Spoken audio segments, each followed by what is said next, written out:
How to yield farm cryptocurrency. Hey guys, welcome back to the YouTube channel.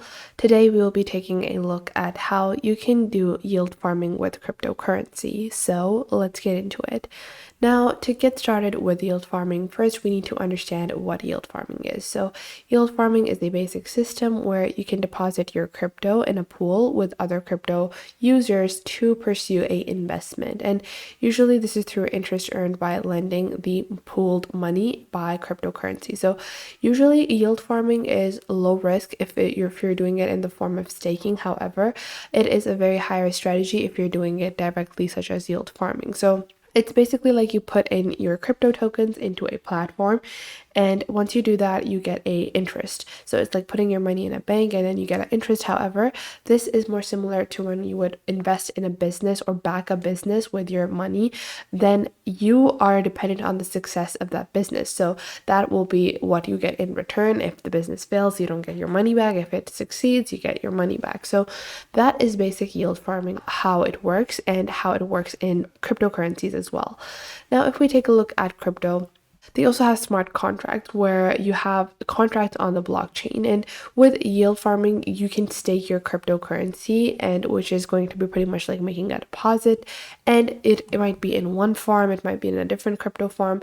And once you do that, depending on how that farm performs, you will be earning money according to that. So your cryptocurrency will then be used to provide collateral, provide liquidity to exchanges, to mining pools, and it will be invested in a project, and you will get your returns according to the profits of the project. So there are multiple different platforms of yield farming. We have Aave, Compound, SushiSwap, and so much more. Now, this is very, very different than basic staking, because in staking, you just have, put in your crypto tokens, and staking rewards are usually as a result of crypto blockchain validation.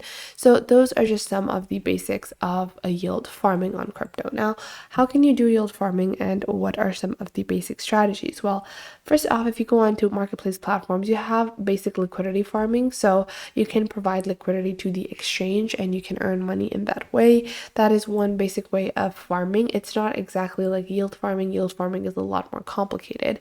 So a yield farming on a platform can be done on a platform like Avalanche. So Avalanche Rush was recently launched, where they were launching their tokens and their platforms, and these are usually vote-based platforms that enable you to just go on ahead and invest whenever a new crypto token is launching. You can you can invest in the form of yield farming, and then you will get a APR, and once the platform is launched into the market, you will be getting your return. So Avalanche was a super bright ecosystem of native apps, and you can see that there was a lot of activity bootstrapped with their 180 million liquidity mining incentive. So what this basically is that you hold your crypto tokens. Like, let's say we have Ethereum and we back their project with our Ethereum, and once we do that, we're going to be able to earn yield farms. What we earn, or the interest, we call it yields, and you will be earning your yields.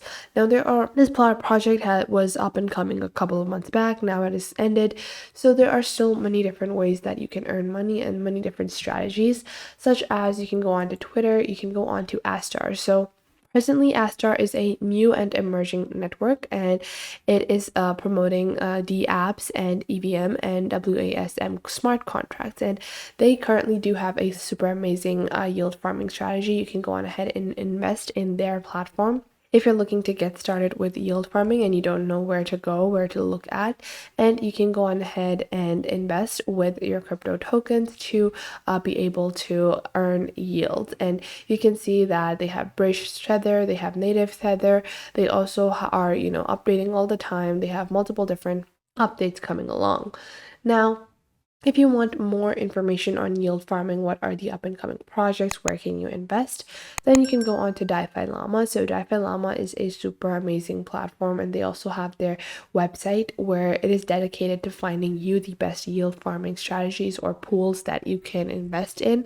So you can see they have multiple different dashboards. They have their entire website based on this entire strategy of yield farming, where you can see different yield pools, and you can just open up their website over here. You can just sign up and browse all the different pools. You can see, once I have opened this up, you can see we have in yield, we can just go into pools, and you can see there are so many different pools that you can invest in. Now, there are different APRs or APYs of each yield, but these are the annualized yield. So depending on how long that you are going to invest or save in, your yield will be adjusted accordingly, and you are able to monitor multiple different stats on their platform as well. So DeFi Llama is definitely a platform that I recommend to most people that are just starting out with yield farming and they don't know where to look for whenever they are looking for a yield farming pool. So DeFi Llama is going to be super helpful. There are so many different protocols that you can choose from. So let's say I want to invest in the MakerDAO project. So I can just go on ahead, open this up, see the TVL and the APYs, and then you can select the specific pool that you want to invest in and invest your crypto tokens into that pool. Now, moving on, you also have a platform like Lido Exchange. So Lido Exchange provides liquidity for staked assets, and what I recommend as a strategy for most yield farmers. So I'll go onto Lido, and once you are on Lido, you can stake your Ethereum. So once you stake your Ethereum on Lido, you get like a 4.5% return. So you're gonna get 4.5% in as incentive or interest. So you're getting money for staking your Ethereum, okay? So this is earning money. You're earning this 4.5%. Once you have earned this 4.5%, what you can do is that you can use your staked ETH and go onto Aave. And once you go onto Aave, you can borrow money on Aave. So against your staked ETH, you can borrow more Ethereum, and once you borrow your Ethereum, you can go on to Curve Finance or any other exchange of your choice or any other index of your choice. So go into a different index, such as Curve Finance or any other index that you have previously used, and you can convert your Ethereum. So the Ethereum that we have over here that we used, that we borrowed via our staked Ethereum, we can use this Ethereum to further convert this into staked ETH on another index. And once we have this into staked ETH, we can go on ahead, and with the staking process, we will be able to earn more money. So because we have got more staked ETH, now you can earn 4.5% more. And this was your initial investment, and only by using your initial investment, you are able to double your interest earnings. So you can see initially, if you just staked your Ethereum once, you would be earning 4.5%. Now we are earning 4.5 plus 4.5%, which is going to be around 9%. So you can double your staking, the earnings that you make off of staking in this fashion.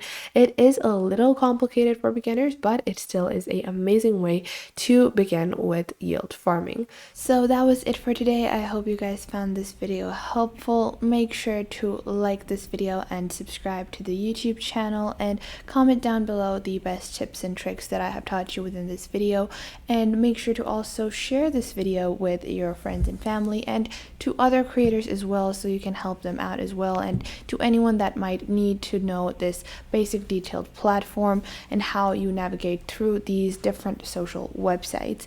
So I hope this was helpful enough for you, and make sure that you do leave a comment down below if I missed out on anything and if there is anything you would like to add, and I will catch you guys in the next video.